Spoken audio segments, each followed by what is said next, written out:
The screen opens with a haunting, high-definition panoramic shot of the New York City skyline at dusk.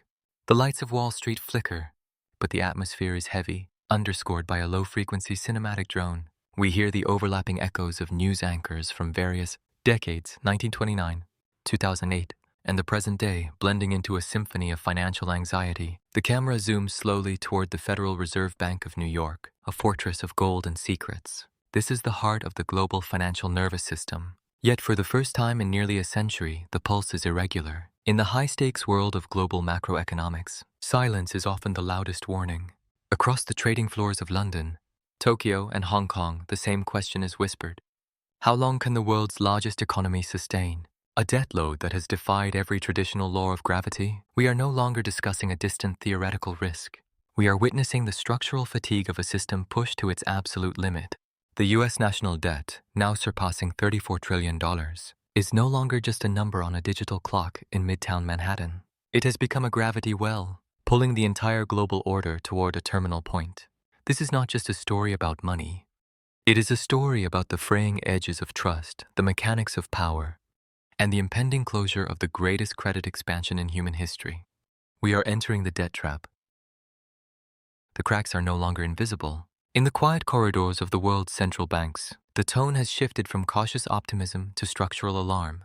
We begin to see the first symptoms of systemic fatigue in the U.S. Treasury market, the bedrock of the global financial system. For decades, the 10-year Treasury note was considered the risk-free asset, the ultimate collateral that allowed the world to trade with confidence. But today, that confidence is wavering.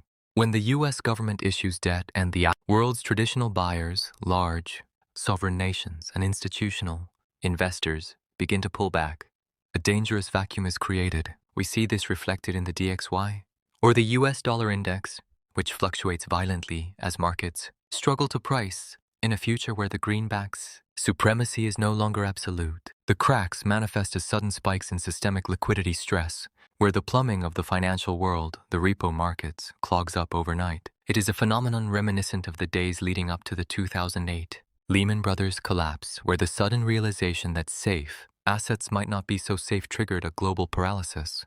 As the cost of servicing this monumental debt climbs, the Federal Reserve finds itself trapped in a mathematical paradox: raise rates to fight inflation and risk a debt spiral, or lower them and watch the dollar's purchasing power evaporate. To understand the mechanics of this trap, we must examine the engine of the global economy, the U.S. Federal Reserve, and the flow of the United States dollar.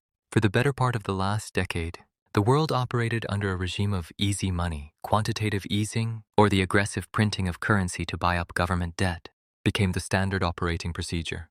This flooded the global system with liquidity, driving stock markets to record highs and real estate into the stratosphere. However, this artificial prosperity came with a hidden cost. When the Fed funds rate sat near zero, the debt was manageable. But as the Consumer Price Index, CPI, surged to 40-year highs, the Fed was forced to pivot aggressively, raising interest rates at the fastest pace in modern history. This shift sent a shockwave through the global USD flow. Because most of the world's debt is denominated in dollars, a rising interest rate in Washington acts like a giant vacuum, sucking capital out of emerging markets and back into the US. This creates a dollar squeeze where nations find themselves unable to pay back their loans or even afford basic imports like food and energy. The very mechanism designed to save the U.S. economy, the Fed's rate hikes, is now the very thing destabilizing the global periphery, setting the stage for a chain reaction that no borders can contain.